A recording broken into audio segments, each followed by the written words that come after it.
everyone, I am Anam Riaz Gill. Hope you all are doing well. Welcome to my channel Project Human Resource Management. So today my topic is the role of Human Resource Manager. First of all, we come to know Human Resource Manager होता क्या है. Basically, Human Resource Manager एक ऐसा person होता है जो कि उस ऑर्गेनाइजेशन के HR डिपार्टमेंट का रिस्पॉन्सिबल होता है, जो कि उस ऑर्गेनाइजेशन के एम्प्लॉय को डील कर रहा होता है, उनको रिसोर्सेज प्रोवाइड करता है और उनकी जॉब के अकॉर्डिंग उनको ट्रेन करता है. HR के कुछ बेसिक फंक्शंस होते हैं जिनकी बेस पे वो अपने कुछ गोल्स को अचीव करता है. उसमें सबसे पहले हमारे पास आता है प्लानिंग मैनेजमेंट का एक बेसिक फंक्शन होता है. HR सबसे पहले प्लानिंग करता है कि how to achieve the goal in specific time of period. Next हमारे पास आता है ऑर्गेनाइजिंग, जिसमें HR अवेयर होता है about everything like resources and arranging things in proper manners, और कॉन्फ्लिक्ट से अवॉइड करता है और अपनी टीम को एक स्पेसिफिक टास्क देता है.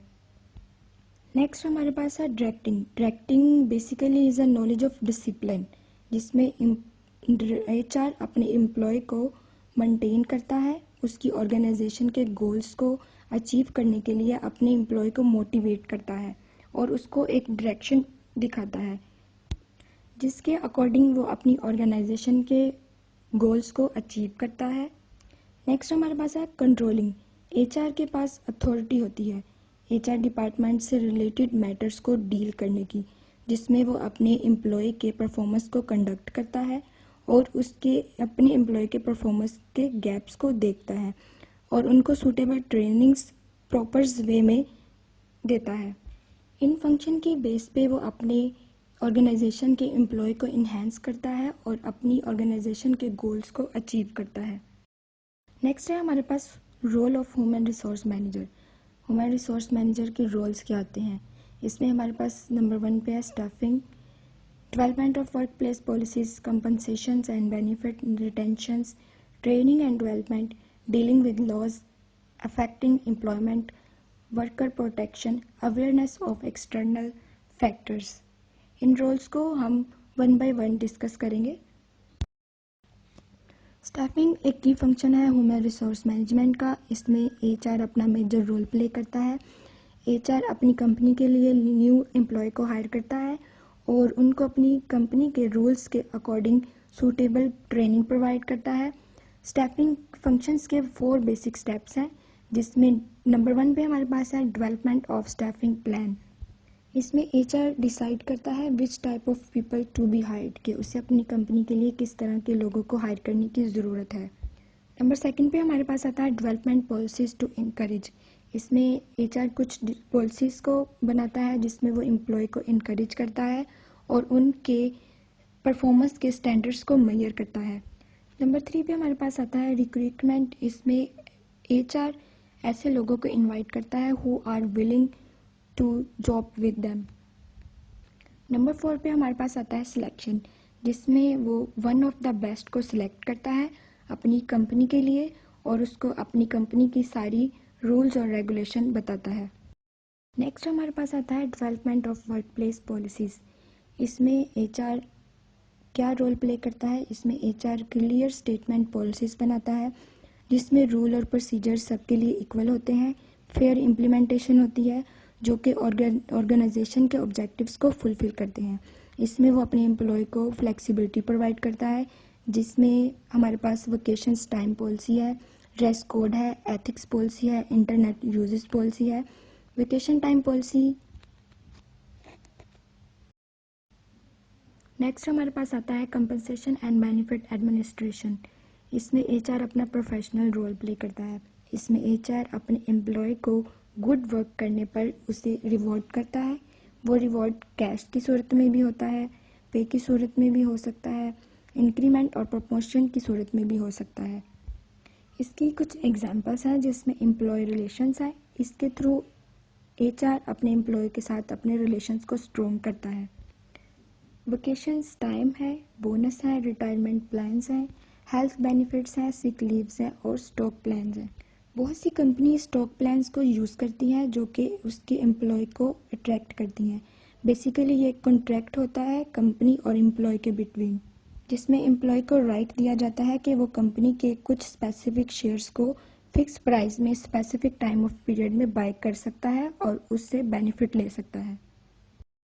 नेक्स्ट हमारे पास है रिटेंशन। रिटेंशन में एचआर अपने एम्प्लॉय को मोटिवेट करता है, उनको इनकरेज करता है और उनको हैप्पी रखता है ताकि वो उसकी ऑर्गेनाइजेशन में लॉन्ग टर्म तक जॉब करें। रिटेंशंस की रीज़न क्या होती है और एम्प्लॉय अपनी कंपनी को क्यों छोड़कर जाता है, उसकी कुछ बेसिक रीज़न्स हैं, जिसमें सबसे पहले हमारे पास ये है कि एम्प्लॉय को फील होता है कि उसकी उस ऑर्गेनाइजेशन में ग्रोथ नहीं हो रही, वो एक जगह पे स्टक है और वो अपने आप को उस कंपनी के कल्चर में और उसकी इन्वायरमेंट में फिट नहीं कर पा रहा। इसके लिए एचआर कुछ स्ट्रैटेजीज़ को अडॉप्ट करता है जिसकी वजह से उसके एम्प्लॉय उसकी कंपनी में मैक्सिमम टाइम तक स्टे करें, जो कि रिटेंशन स्ट्रैटेजीज़ इसके अकॉर्डिंग है: hire the right people, allot responsibility wisely, assessable work environment, appreciate good work. इसमें एचआर अपने एम्प्लॉय को हैप्पी रखता है, उसको उसके गुड वर्क करने पर अप्रिशिएट करता है, उसको अप्रेजल देता है, उसकी प्रॉपर ट्रेनिंग प्रोवाइड करता है और उसको मोटिवेट करता है। नेक्स्ट हमारे पास है ट्रेनिंग एंड डेवलपमेंट। इसमें एचआर अपनी ऑर्गेनाइजेशन के न्यू हायर एम्प्लॉय के साथ टाइम स्पेंड करता है और उसको ट्रेन करता है उसकी जॉब के लिए और उसकी ग्रोथ के लिए न्यू स्किल्स को डेवलप करता है, जो कि उसकी ऑर्गेनाइजेशन की प्रोडक्टिविटी के लिए बहुत इम्पोर्टेंट है। ट्रेनिंग बेसिकली स्किल फोकस्ड होती है और डेवलपमेंट लर्निंग एबिलिटीज़ होती है। इसकी कुछ एग्जांपल्स हैं, जिसमें नंबर 1 पे हमारे पास है job skills training, computer program, training on communication, e learning, team building activities, policy and legal training, ethics training. ये ऐसी ट्रेनिंग्स हैं और ऐसी एबिलिटीज़ हैं जो कि एचआर अपने एम्प्लॉय में डेवलप करता है और इसकी बेस पे वो अपने स्पेसिफिक गोल्स को अचीव करता है। उसके गोल्स की 85% अचीवमेंट इसकी ट्रेनिंग और डेवलपमेंट के प्रोसेस पे डिपेंड करती है। नेक्स्ट हमारे पास है dealing with laws affecting employment. इसमें एचआर की ड्यूटी होती है कि वो अपने एम्प्लॉयमेंट के मैटर्स को हैंडल कर रहा होता है, जिसमें लेबर्स और एम्प्लॉयमेंट लॉज है जो कि उसके बिजनेस को अफेक्ट कर रहे होते हैं। और अगर एचआर अपने इस एम्प्लॉयमेंट लॉस को हैंडल नहीं कर पाता तो वो उसकी गुड बिजनेस की रेपुटेशन को डैमेज कर सकते हैं। इसमें नंबर 1 पे हमारे पास आता है डिस्क्रिमिनेशन लॉ, जिसमें एचआर कुछ ऐसी पॉलिसीज़ को एस्टेब्लिश करता है जो कि वुमेन्स और मिनॉरिटीज़ को उसकी ऑर्गेनाइजेशन में हायर करती हैं। नेक्स्ट हमारे पास है कंपनसेशन रिक्वायरमेंट्स। इसमें एचआर एक अकाउंटेबल एस्टेब्लिश कंपनसेशन स्ट्रक्चर बनाता है जिसमें हर एम्प्लॉयमेंट को इक्वल अपॉर्चुनिटी और इक्वल पे किया जाता है उसके इक्वल वर्क के लिए। नेक्स्ट हमारे पास आता है वर्कर सेफ्टी लॉज। इसमें एचआर प्ले करता है एक इम्पोर्टेंट रोल और इंश्योर करता है employ health and safety as they know the workplace. वो एम्प्लॉय की सेफ्टी और हेल्थ की रिस्पॉन्सिबिलिटीज़ को फुलफ़िल करता है और अपनी ऑर्गेनाइजेशन की पॉलिसीज़ और प्रोग्राम के अकॉर्डिंग उनको आउटलाइन करता है। नेक्स्ट हमारे पास है एम्प्लॉय एंड रिलेशंस। इसमें एचआर एक ऐसे डिसिप्लिन पर फोकस कर रहा होता है जिससे वो अपने एम्प्लॉय के साथ एक स्ट्रॉन्ग बॉन्ड बनाता है, उसको अपनी कंपनी में इक्वल अपॉर्चुनिटीज़ देता है, उसके लिए इक्वल लॉ अप्लाई करता है, उसके लिए कुछ रूल्स एंड रेगुलेशंस बनाता है और उनको अप्रिशिएट करता है। नेक्स्ट हमारे पास है कम्युनिकेशन। कम्युनिकेशन एक ऐसा प्रोसेस है जो कि इन्फॉर्मेशन को पास करता है और अंडरस्टैंडिंग करता है from other person to any other. Communication एक अफेक्टिव टूल है।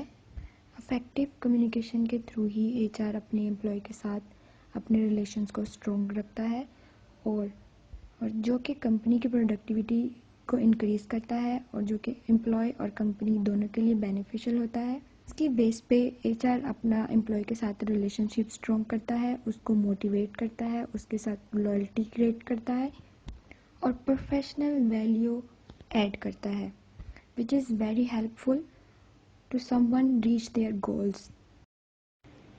नेक्स्ट हमारे पास है वर्कर प्रोटेक्शन, जो कि एचआर की फर्स्ट ऑब्लिगेशन है कि वो अपने एम्प्लॉय के लिए सेफ्टी के लिए कुछ मेजर्स कंसिडरेशंस रखे। इसके लिए फेडरल स्टेट ने एक स्टैंडर्ड भी सेट किया था जिसका नाम है WPS, वर्कर प्रोटेक्शन स्टैंडर्ड। ये एचआर की रिस्पॉन्सिबिलिटी होती है कि वो अपनी ऑर्गेनाइजेशन के एम्प्लॉय को प्रोटेक्ट करे, उसके राइट्स को प्रोटेक्ट करे, उसको उसके ऑपरेट को इंश्योर करे with in the scope of employment and labour law. Worker protections में कुछ इश्यूज़ है जो कि एम्प्लॉय को फेस करने पड़ते हैं। इसमें से कुछ ये हैं: chemical hazards, heating and ventilation requirement, use of no fragrance zones, information protection employ. Organisation में एचआर को कुछ चैलेंजेस फेस करने पड़ते हैं, जिसमें नंबर 1 पे हमारे पास आता है अट्रैक्टिंग द टॉप टैलेंट।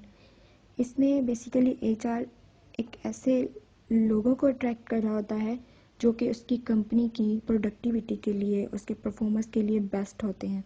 इसके लिए वो पोटेंशियल कैंडिडेट को इनकरेज करता है कि वो उसकी कंपनी में अप्लाई करे, और इसके लिए वो मीडिया प्लेटफॉर्म पर कुछ जॉब की पोस्टिंग को भी करता है।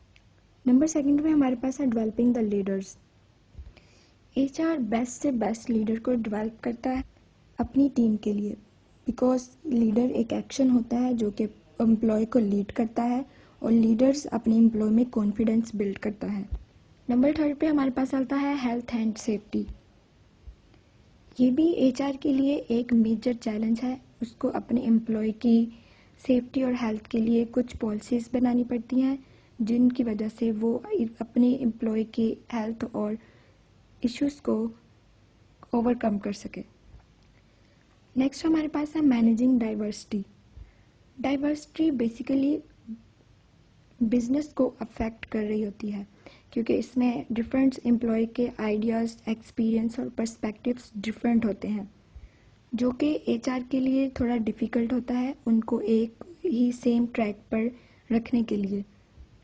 और इसके लिए कुछ रूल्स और पॉलिसीज़ अडॉप्ट करके एचआर इस चैलेंजेस को ओवरकम करता है और अपनी ऑर्गेनाइजेशन को एक स्टैंडर्ड पर मेजर करता है। ह्यूमन रिसोर्स मैनेजर का एक फ्रेमवर्क है जो कि 10 C's मॉडल पे डिपेंड करता है, जो कि उसकी ऑर्गेनाइजेशन के लिए और उसकी प्रोडक्टिविटी के लिए, उसके गुड परफॉर्मेंस के लिए और उसके गोल अचीवमेंट के लिए एक वाइटल रोल प्ले करता है। उसमें सबसे पहले हमारे पास आता है कॉस्ट इफेक्टिवनेस।